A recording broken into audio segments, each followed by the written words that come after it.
Alhamdulillahi Rabbil Alamin, wa bihi nasta'inu ala umuri dunya waddin, wassalatu wassalamu ala asrafil anbiya'i wal mursalin Sayyidina Muhammadin wa ala alihi wa sahbihi ajma'in, amma ba'd. Wa qala Allah ta'ala fil Qur'an al-Karim, a'udzu billahi minasyaitonir rajim, bismillahirrahmanirrahim. Ya ayyuhalladzina amanu kutiba alaikumus syiyam kama kutiba alal ladzina min qablikum la'allakum tattaqun. Shadaqallahu adzim. Wa qala nabiyuna Muhammadin sallallahu alaihi wasallam, man shama Ramadan imanan wa ihtisaban ghufira lahu ma taqaddama min dhanbihi. Amma ba'd. Rabbi shrah li sadri wa yassir li amri wahlul 'uqdatam min lisani yafqahu qawli. Alhamdulillahirabbil alamin. Segala puji dan syukur kita aturkan kepada Allah Subhanahu wa taala.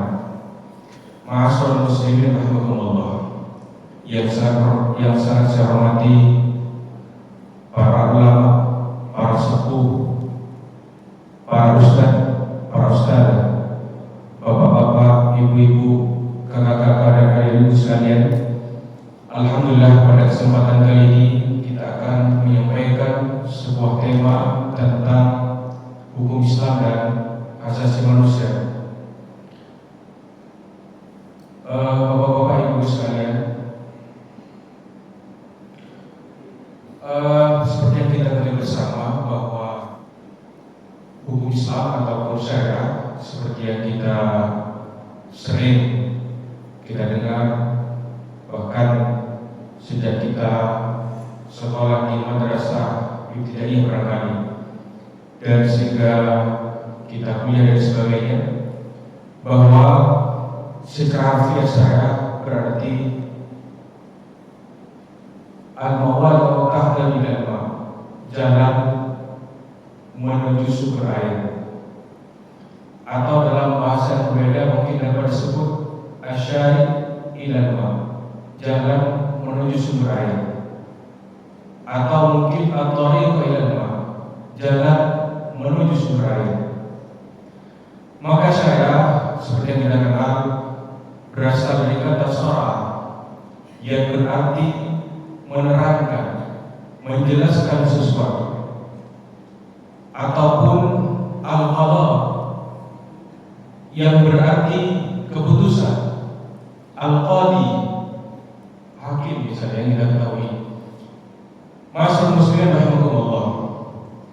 Maka secara istilah syariat ini di dalam Al-Quran disebutkan ad-din Islam adalah keseluruhan agama Islam yang secara holistik meliputi akidah, meliputi keyakinan dan hukum. Dalam Quran surah Al-Imran ayat 19 disebutkan bahwa inna din adalah Islam, sesungguhnya agama yang benar di sisi Allah adalah Islam. Al-Quran tidak menafikan bahwa selain Islam ada agama-agama lain, agama samawi, agama ardi, tetapi yang diridhoi oleh Allah Subhanahu wa taala adalah Islam. Dalam Quran surat Al-Maidah ayat 3 disebutkan bahwa al-yawma akmaltu lakum dinakum wa atmamtu 'alaikum ni'mati wa raditu lakum al-Islam dinan. Hari ini telah aku sempurnakan agamaku untukmu, kata Allah. Wa atmamtu 'alaikum ni'mati, dan telah aku cukupkan agamaku. Wa atmamtu 'alaikum ni'mati, dan telah aku cukupkan nikmatku kepadamu.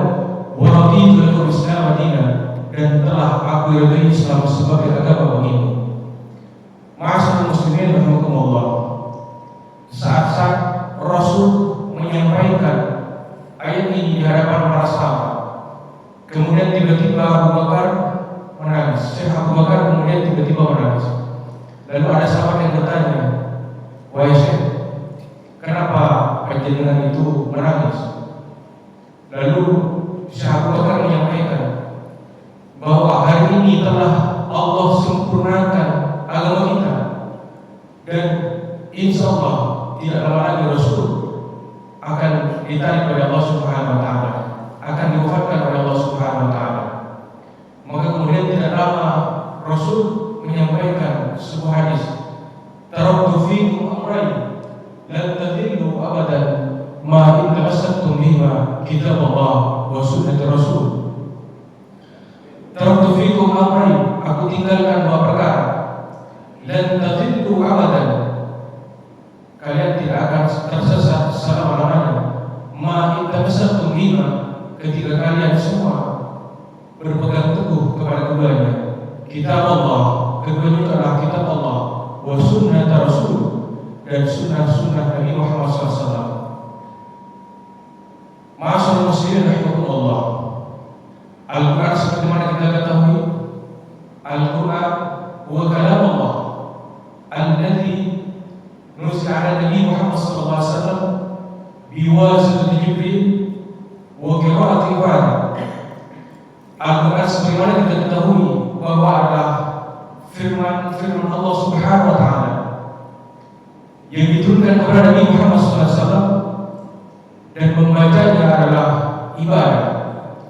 Kemudian sunnah Rasulullah Muhammad SAW, seperti kita ketahui bersama bahwa huwa kullu ma asnada min Nabi Muhammad SAW, kullu ma asnada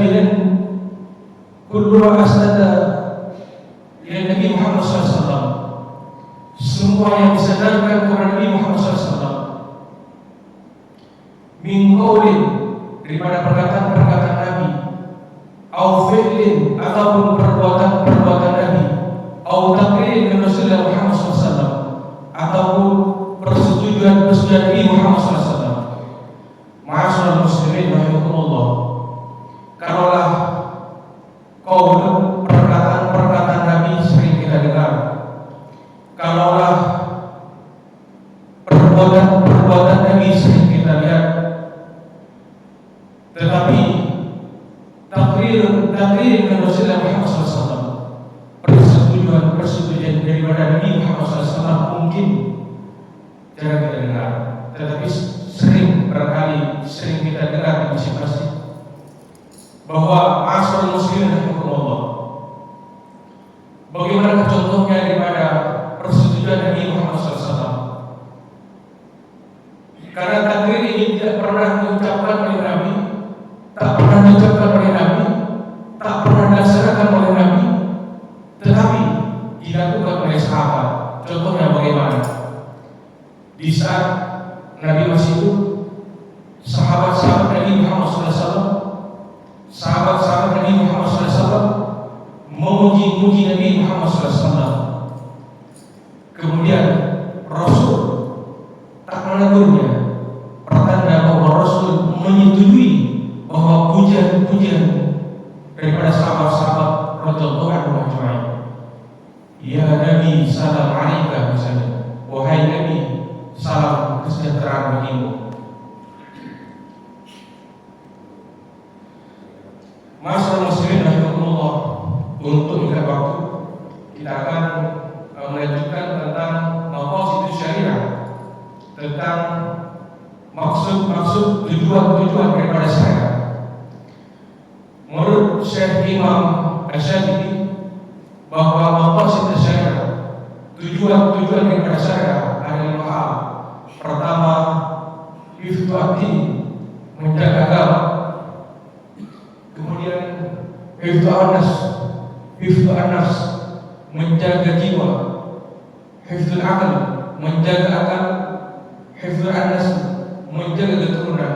Dan kemudian hifdzul mal, menjaga harta.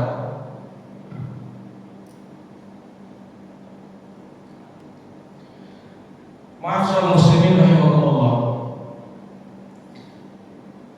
pada hifdzul ad-din, menjaga agama, di dalam Al-Quran surah Al-Baqarah ayat 256 disebutkan bahwa la ikraha fiddin, tidak ada keraguan di dalam agama, qad tabayyana rusydu minal ghayy, sesungguhnya telah jelas jalan yang baik dan jalan yang tidak baik, jalan yang benar dan jalan yang sesat. Kemudian dalam hadis Nabi disebutkan bahwa as-salatu imaduddin, bahwa sholat itu adalah tiang agama. Faman aqamaha faqad aqamati. Barang siapa yang kemudian melaksanakan sholat, maka dia termasuk daripada orang yang mendirikan agama. Faman tarakaha wa man tarakaha faqad hadamati. Barang siapa yang kemudian meninggalkan sholat, maka dia termasuk orang yang meruntuhkan agama. Ma'asyiral muslimin rahimakumullah.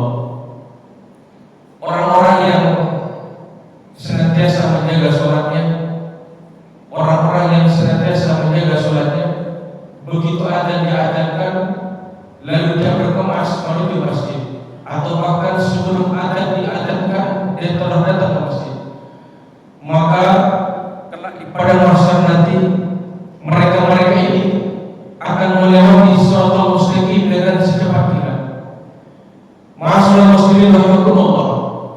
Kalau kita perhatikan orang-orang yang benar melaksanakan sholat, orang yang menjaga sholatnya, maka sekalipun dia berumur 70 tahun dan 80 tahun masih tetap ingat akan kewajiban sholatnya. Pulang masih ingat jalan menuju rumahnya. Tetapi mohon maaf ma'asyiral muslimin, bagi orang yang mungkin lalai dalam sholatnya, umur 60 tahun barangkali sudah pikun ya. Jadi Allah akan menjaga kita dengan sholat yang kita laksanakan, maka Allah akan menjaga ingatan kita. Ma'asyiral muslimin rahimakumullah. Ada penelitian yang dilakukan oleh Profesor Soleh, guru besar Unisa.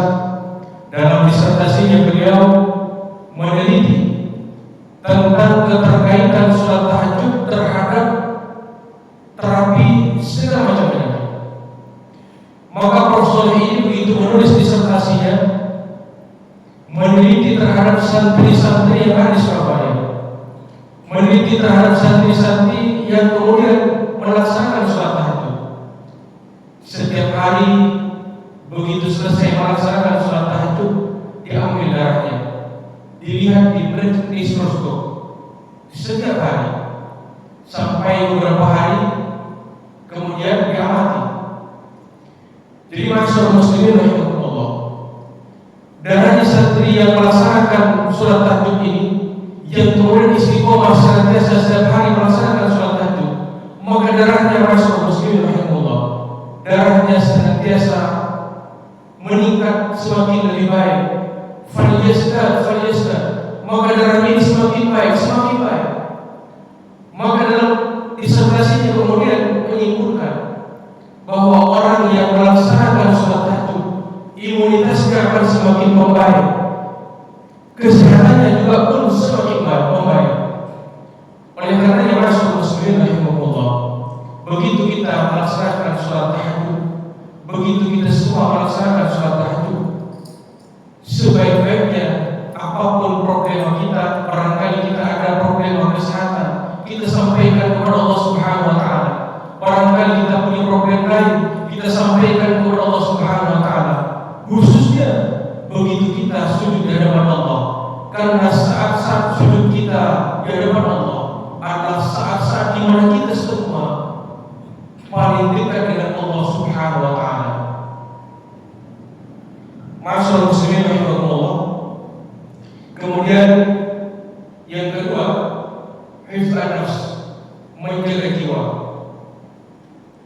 Dalam Quran surah Al-Maidah ayat 32, Allah menyebutkan bahwa man qatala nafsan bighairi nafsin aw fasadin fil ardh, barang siapa yang membunuh seseorang dengan tanpa sebab, aw fasadin fil ardh, atau sebab karena dia berbuat suatu kerusakan, faka'annama qatala an-nasa jami'a, maka dia seperti seumpama membunuh seluruh umat manusia. Wa man ahyaha, dan barang siapa yang menghidupkan orang lain.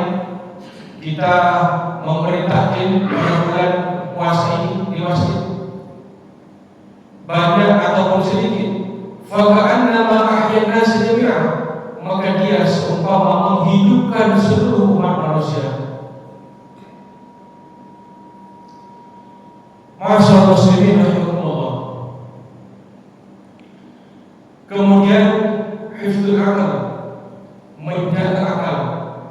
Dalam Quran surah Al-Imran ayat 190 hingga 191 Allah menyebutkan, inna fi khalqis samawati, sesungguhnya dalam penciptaan langit dan bumi, wa ikhtilafil lail, dan perbedaan malam, wan nahar, dan siang, la ayatil lil albab, adalah tanda-tanda, la ayatil lil albab, tanda-tanda kebesarannya bagi hamba yang berfikir, bagi hamba yang berakal. Alladzina yadhkurullah, mereka-mereka yang berzikir kepada Allah Subhanahu wa taala, qiyaman wa qu'udan, dalam duduk dan berbaringnya, wa 'ala junubihim, wa yatafakkaruna fi khalqis samawati, dan berfikir-fikir bagaimana Allah Subhanahu wa taala menciptakan fi khalqis samawati wal ardh, menciptakan langit dan bumi ini. Rabbana ma khalaqta hadza batila, maka kemudian dia berkata, wahai Tuhanku, sesungguhnya Rabbana ma khalaqta hadza batila, sesungguhnya Engkau tidak menciptakan ini sia-sia. Subhanaka faqina adzabannar, Maha suci Engkau, maka lindungilah kami daripada siksa api neraka. Ma'asyiral muslimin rahimakumullah. Orang-orang yang senantiasa berzikir kepada Allah, biasanya ingatannya senantiasa dijaga oleh Allah Subhanahu wa taala. Sama seperti sholat tadi, sekalipun umurnya 60-70 tahun, masih Allah jaga ingatannya.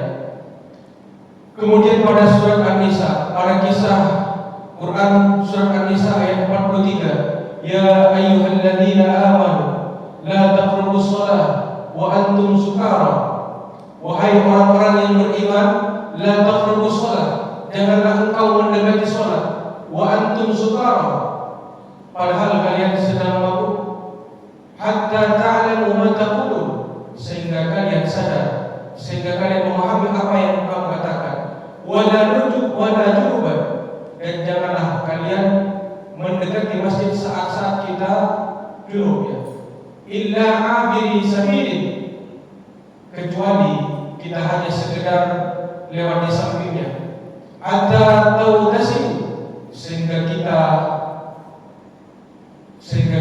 menimsa, wa in kuntum marada aw ala safarin, dan apabila kalian sedang sakit, aw ala safarin, atau sedang dalam perjalanan, aw jaa ahadun minkum minal ghaib, atau kalian datang, atau salah satu di antara kalian datang dari kamar mandi, aw lamastum nisa, ataupun kalian menyentuh wanita, falam tajidu ma'an, dan kemudian tidak menjumpai air, fatayammamu, maka kita diperintahkan untuk bertayamum. Tapi di Surabaya saya rasa tak pernah kekurangan air. Fatayammamu sa'idan thayyiban, maka kita disuruh bertayamum dengan menggunakan debu yang suci, debu yang baik. Famsahu biwujuhikum, maka usaplah wajah kalian, wa aydikum, dan tangan kalian. Innallaha kana 'afuwan ghafura, sesungguhnya Allah Maha Pemaaf, Maha Pemaaf dan Maha Pengampun.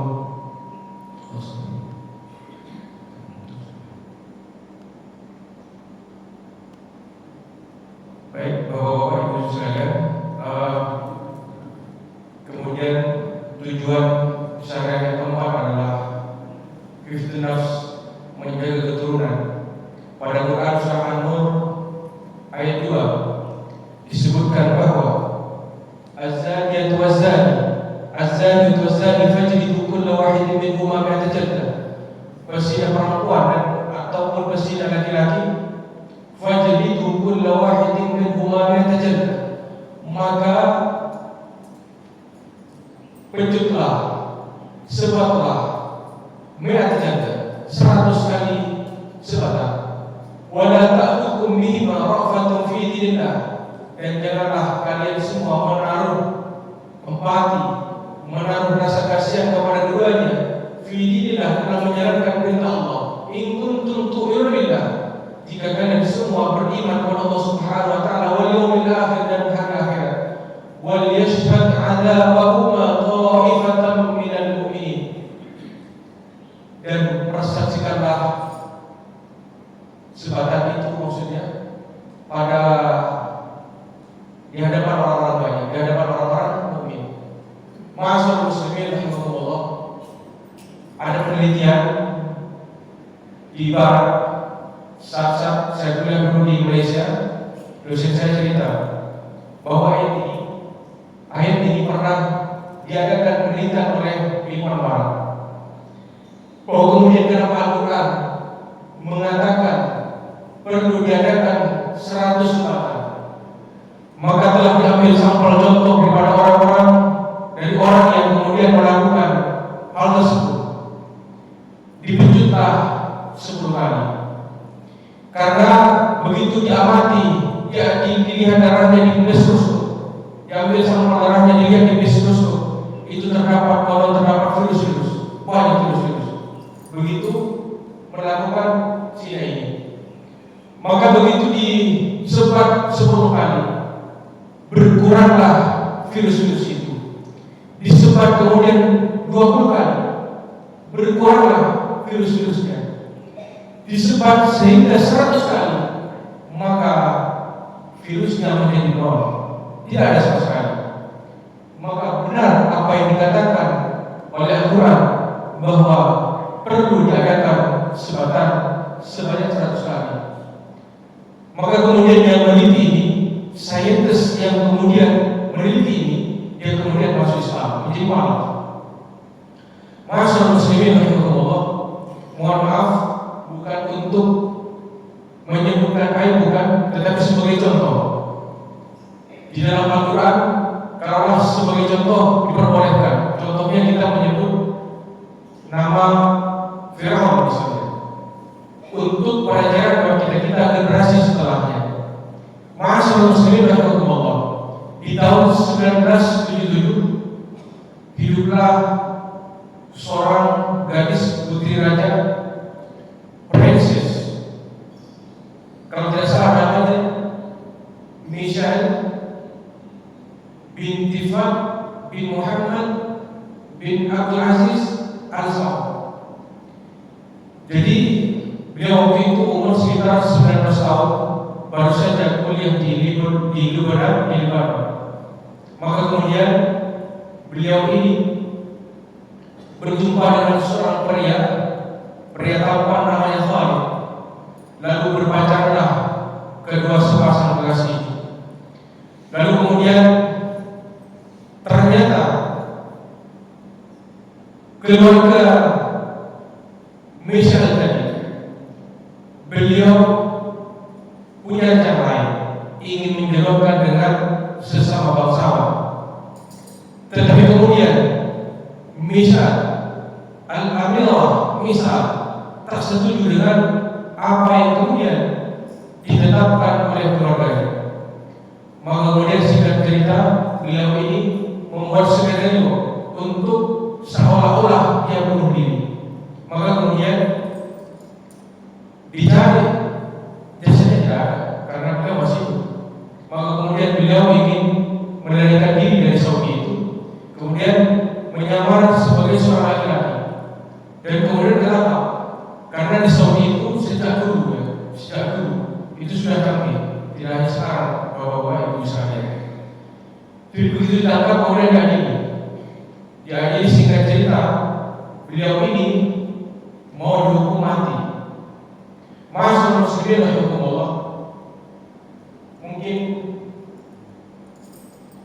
segera pendapat menurut saya ya, tak harus kemudian dihukum mati, karena kesalahan beliau hanyalah zina ghair muhsan, bukan zina muhsan. Zina muhsan pun dengan hukuman dirajam. Maka kemudian Rasul Muslim rahimahullah, singkat cerita, Al-Amirah Misal ini kemudian dihukum tembak dan Khalid kemudian dihukum mati, dibunuh juga dua-duanya. Jadi kalau menurut saya sesuai dengan apa yang disampaikan oleh Al-Quran. Kemudian Rasul Muslimin rahimahullah, pada Quran surah Al-Hujurat ayat 13 disebutkan bahwa ya ayyuhan nas inna khalaqnakum min dzakarin wa untha wa ja'alnakum syu'uban wa qabaila ta'arafu inna akramakum 'indallahi atqakum innallaha 'alimun khabir. Ya ayyuhan nas, sesungguhnya kami menciptakan, ya ayyuhan nas wahai manusia, inna khalaqnakum, sesungguhnya kami menciptakan kalian min dzakarin wa untha, dari golongan laki-laki dan golongan perempuan, wa ja'alnakum syu'uban wa qabail, dan menjadikan kalian berbangsa-bangsa dan bersuku-suku, lita'arafu, untuk saling kenal mengenal. Inna akramakum, sesungguhnya yang paling mulia di antara kalian, sesungguhnya yang paling mulia di antara kalian, indallah, dalam pandangan Allah, bagi Allah Subhanahu wa taala, indallah atqakum, yaitu yang paling bertakwa di antara kalian. Innallaha 'alimun khabir, sesungguhnya Allah Maha mengetahui lagi Maha bijaksana. Kemudian dalam hadis Nabi Muhammad SAW disebutkan an-nikahu sunnati wa man raghiba an sunnati falaysa minni, bahwa pernikahan adalah sunnahku kata Rasul. Wa man raghiba an sunnati, barang siapa yang tidak suka sunnahku kata Rasul, falaysa minni, maka dia bukan termasuk daripada golonganku kata Rasulullah.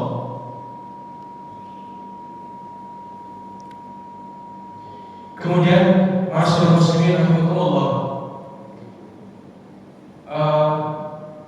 tujuan pokok syariat yang terakhir adalah hifdzul mal, menjaga harta.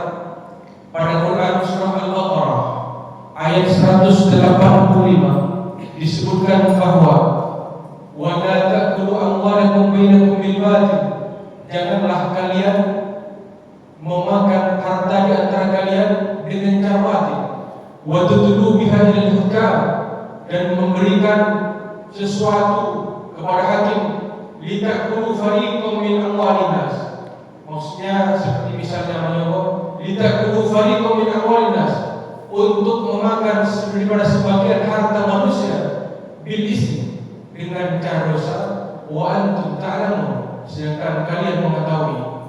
Pada Quran surah An-Nisa ayat 29 disebutkan bahwa ya ayyuhalladzina amanu, wahai orang-orang yang beriman, la ta'kulu amwalakum bainakum bil batil, janganlah kalian semua memakan harta dengan di antara kalian dengan cara batil, illa an takuna tijaratan, kecuali dengan cara berniaga, dengan cara berdagang, antaradin, itu pun harus dengan taradin, dengan saling riba minkum di antara kalian. Wala taqtulu anfusakum, dan janganlah kalian membunuh diri kalian semua. Innallaha kana bikum rahima, sesungguhnya Allah Maha Pengasih. Ma'asyiral muslimin rahimakumullah, pada Quran surah Al-Baqarah ayat 275, alladzina ya'kuluna riba, orang-orang yang memakan riba, la yaqumuna, mereka ini tidak akan berdiri di pada masa nanti, illa kama yaqumul ladzi, kecuali seperti berdirinya orang-orang yatahabbatu syaitan, seperti orang-orang yang kerasukan setan.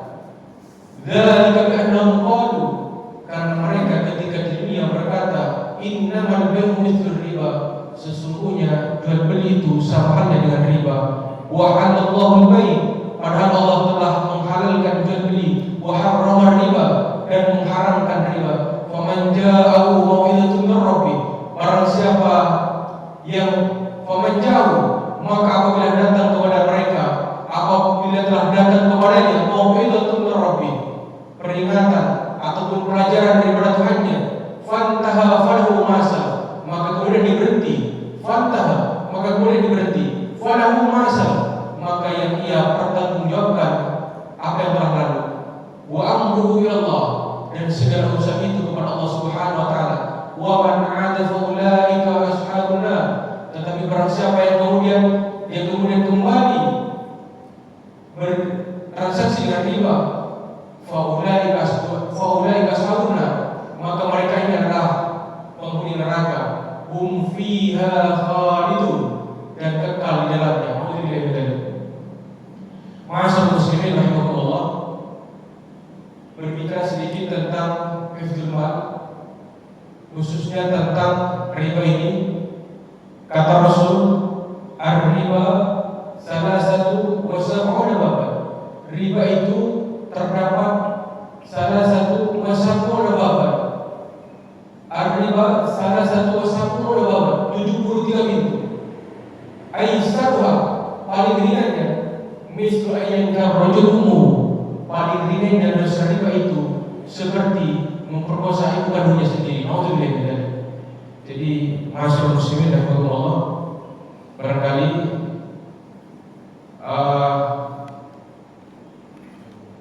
kita bagaimana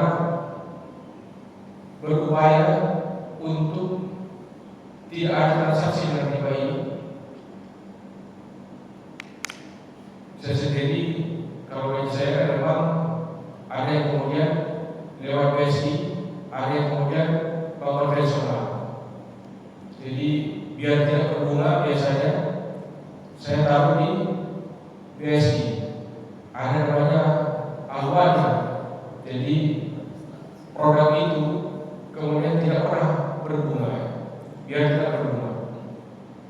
Kalau ingin molor, ada program namanya deposito secara molor.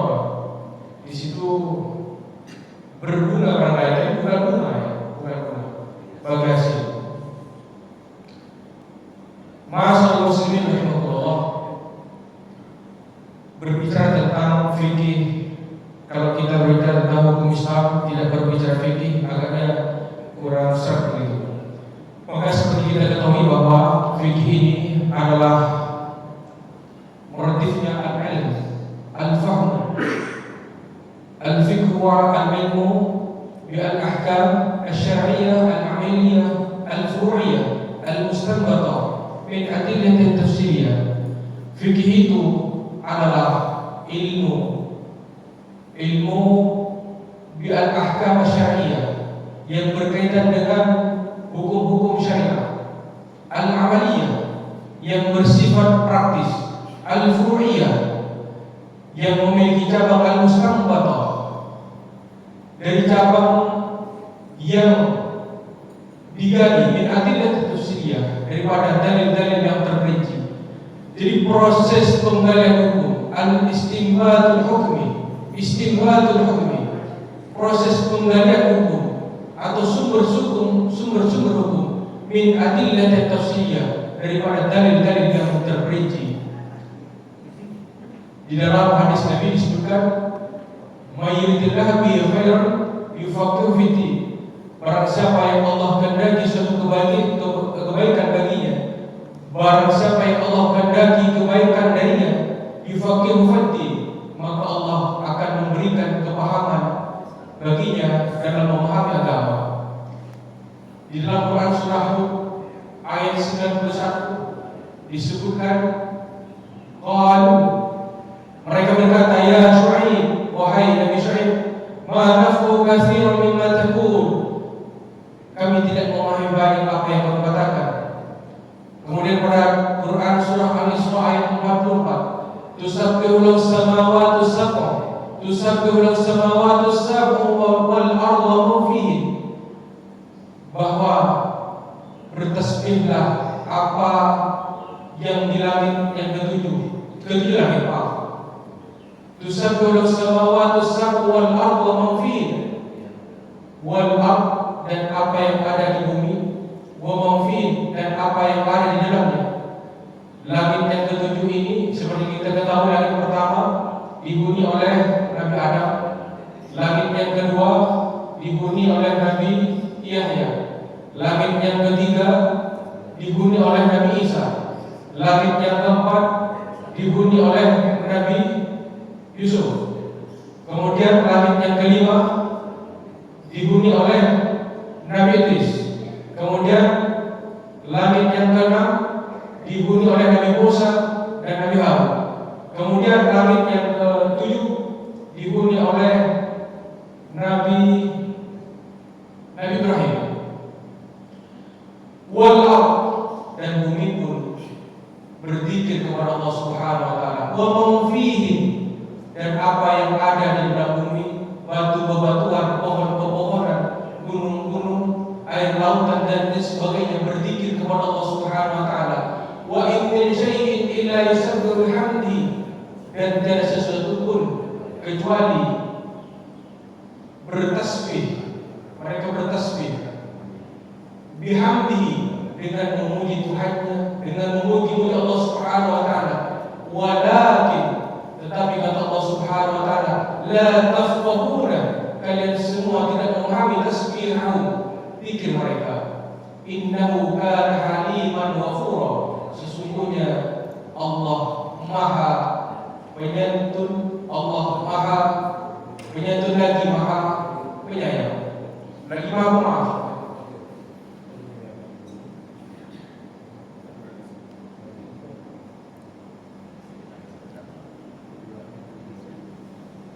Ma'asyiral muslimin rahimakumullah, sedikit berbicara tentang konon di daerah-daerah kita. Di Aceh misalnya, ada konon yang mengatur berkaitan dengan hukum Islam.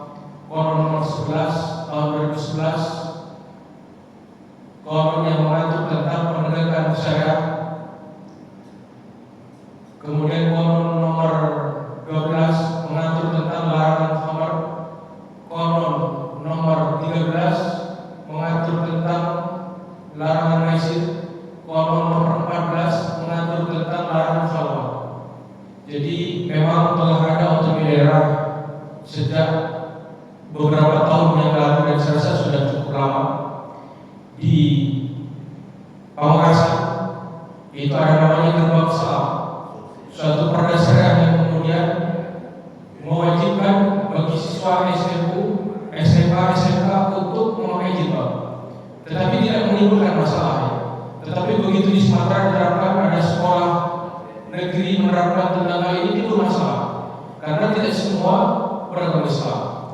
Kalau di Pamekasan itu yang kita ketahui rata-rata 99% atau mungkin 100% muslim semua, sehingga tidak menjadi problem.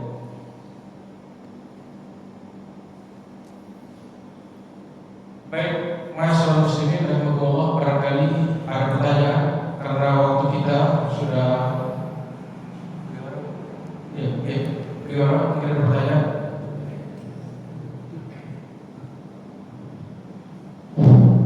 Assalamualaikum warahmatullahi wabarakatuh. Waalaikumsalam.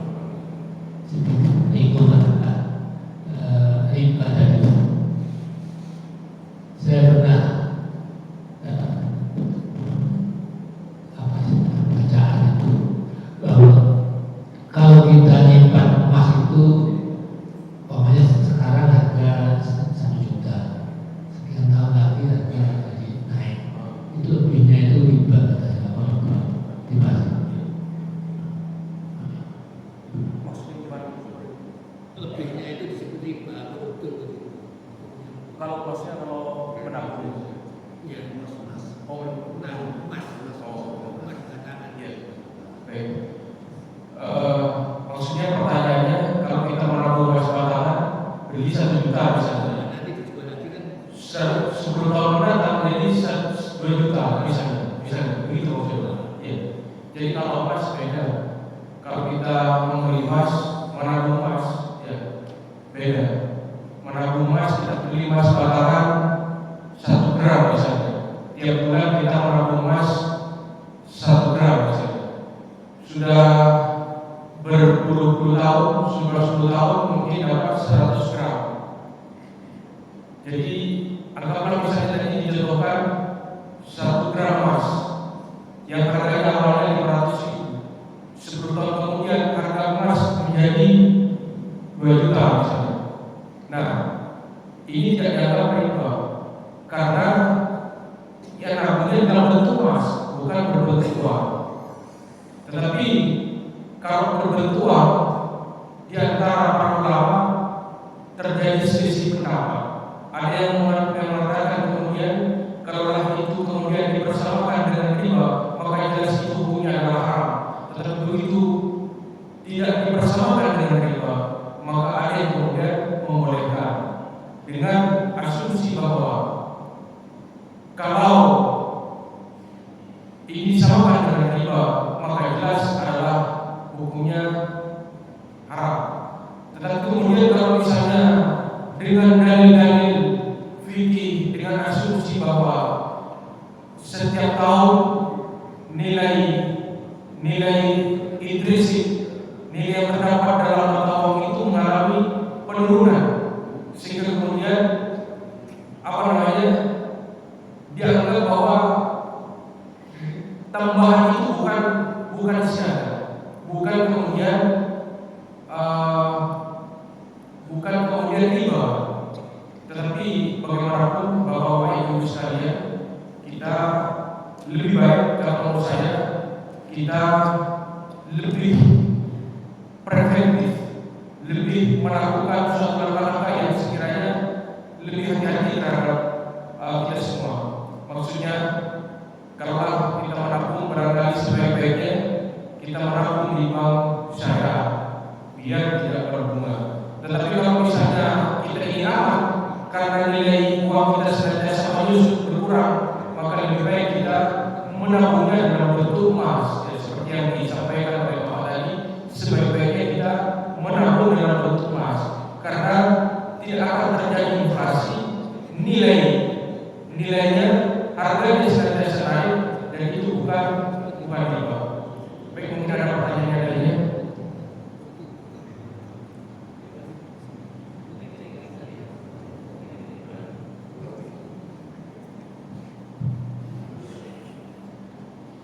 Assalamualaikum warahmatullahi wabarakatuh.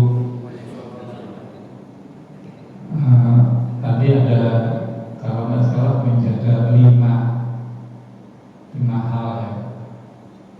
Kalau yang pertama agama pasti secara general, jiwa atau umum pribadi. Tapi yang terkait dengan keturunan general pribadi. Cuma di sini saya ingin untuk keturunan itu kan di falsafah Jawa itu kan mengenal bibit bebek bobot. Ya, nah, ada korelasi hubungan ya. Itu pertama. Yang kedua, yang terakhir jaga, yaitu terkait dengan harta. Harta itu kan sesuatu yang didapat setelah orang itu bekerja. Oke lah, lepas dari kerjanya halal atau haram, anggaplah itu sesuatu harta yang didapat halal. Nah, harta di sini kalau melihat dampaknya itu ada dua, bisa positif, ya, karena positif adalah bisa diinfakkan atau mungkin untuk keturunan. Tapi bisa menjadi musibah, khususnya harta peninggalan. Ya, misalnya waris. Kadang-kadang di sini kan harus dilarikan ke hukumnya. Di situ tadi ada kamu untuk Islam. Nah, tapi kita kan nggak bisa hanya semata-mata itu, harus disesuaikan dengan kondisi. Nah, ini yang menjadi masalah adalah sering ribut terkait dengan harta warisan. Nah, bagaimana terkait dengan itu, Ustaz? Terima kasih. Jadi ada dua tadi ya. Oke, terima kasih. Warahmatullahi wabarakatuh. Bapak Ibu sekalian, ada ayat yang kemudian menerangkan kepada kita semua, idza hadara ahadakumul maut ya ayyuhalladzina amanu, wahai orang-orang yang beriman, idza hadara ahadakumul maut, apabila telah ada tanda-tanda kematian. Kita barangkali sudah sakit-sakitan, umur sudah 80 tahun, umur sudah 90 tahun, sudah sakit-sakitan, maka diperintahkan oleh Allah, idza hadara ahadakumul maut, apabila telah datang tanda-tanda kematian, idza hadara intara khairul wasiyah, maka diwajibkan kepada kalian intara khairul wasiyah untuk berwasiat di luar ini kepada kedua orang tua kita, wal aqrabin, dan orang-orang yang Kita diperintahkan untuk berwasiat kepada orang tua kita barangkali yang masih muda, sakit-sakitan, misalnya, mohon maaf, misalnya kanker stadium 4 misalnya, masih muda usianya. Maka kemudian kita diperintahkan oleh Allah untuk berwasiat terhadap orang tua kita, wal aqrabin atau orang-orang yang terdekat kita, bil ma'ruf, dengan cara yang baik, dengan cara yang benar. Jangan kemudian kita berwasiat tidak sesuai dengan hukum Islam. Maksud saya begini, bapak-bapak ibu sekalian, kalau dalam Al-Quran disebutkan lidzikri mithlu hadzal unsayayn, bagian laki-laki, lidzikri mithlu hadzal unsayayn, 2 kali daripada bagian wanita. Jadi jangan sampai kemudian kita berwasiat misalnya sama, punya 2 anak, 1 laki-laki, 1 perempuan, lalu kalau sudah ada tanda-tanda mau meninggal, maka kemudian berwasiat ini bagian sama, bagian kamu dengan bagian sama. Nah, Al-Quran menyebutkan untuk berwasiat dengan cara yang baik, sesuai dengan ketentuan yang ada dalam Al-Quran. Tetapi mungkin karena orang tuanya ini memikirkan yang laki-laki belum bekerja misalnya, sementara yang wanita sudah bekerja misalnya, anak yang wanita sudah bekerja, yang laki-laki belum bekerja, dipikir juga ini kalau misalnya bagian yang laki-laki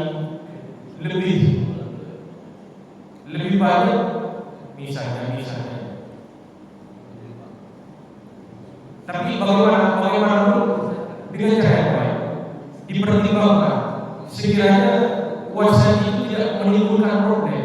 Kalau kemudian menimbulkan problem, bisa itu bermasalah. Begitu kita sudah meninggal di dalam kubur, kemudian anak kita yang kemudian kita tinggalkan bertengkar, problem lagi kita dalam kubur disiksa.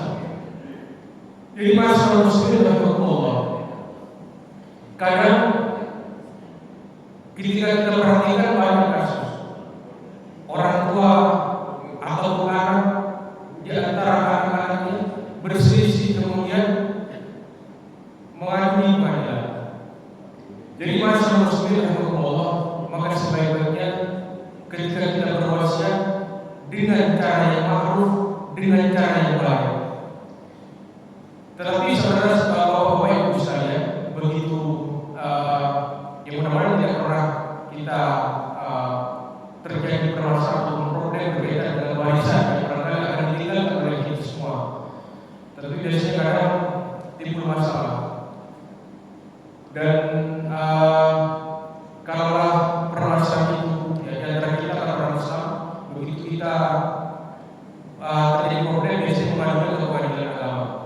Di pengadilan agama kemudian akan memutus sesuai dengan kompilasi hukum Islam, dengan hukum Islam yang ada.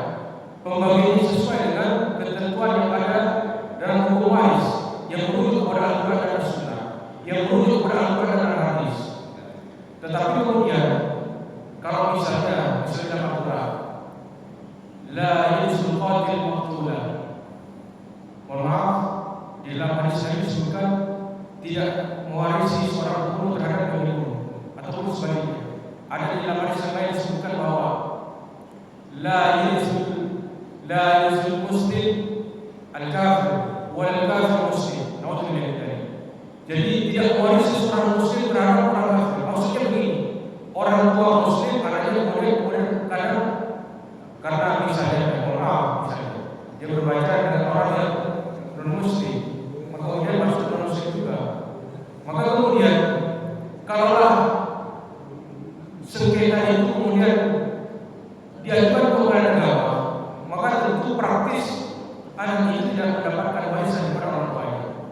Tetapi ketika anaknya pintar, dia tidak akan pergi ke pengadilan agama, dia akan pergi ke pengadilan negeri, sehingga ketentuan hukum-hukum yang digunakan adalah hukum-hukum perdata yang ada di negara kita, sehingga kemudian tetap ada bagian yang sesuai dengan hukum waris yang ada di negara kita. Tetapi begitu ke pengadilan agama tentu tidak akan mendapatkan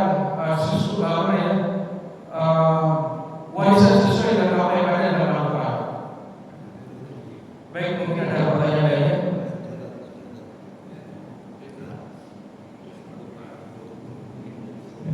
Saya sharing sedikit. Dasar hukum Islam itu adalah sesuai kehendak Allah, dan Allah Maha Penyayang ya Allah. Itu dasar sesuai kehendak Allah, dan Allah Maha Penyayang ya Allah. Contohnya dulu pada saat Nabi Adam melanggar memakan buah putih, itu hukum pertama adalah jangan makan buah putih itu hukum pertama, jangan makan buah putih. Tapi Adam Nabi Adam melanggar, akhirnya dihukum turun ke dunia dan diampuni dosanya. Terus yang kedua contohnya adalah pertengkaran Habil Qabil, saling bunuh-bunuhan. Itu pun Allah hanya mengampuni karena Maha Penyayang. Yang ketiga yang paling pasti di buku Riyadhus Shalihin ada seorang preman membunuh sampai 99 orang plus satu ahli kitab, 100 orang ada di Muslim. Itu pun Allah mengampuni karena itu tadi sesuai kehendak Allah, ada kalanya dan Allah Maha Pengampun. Jadi hukumnya itu bisa dikomentari.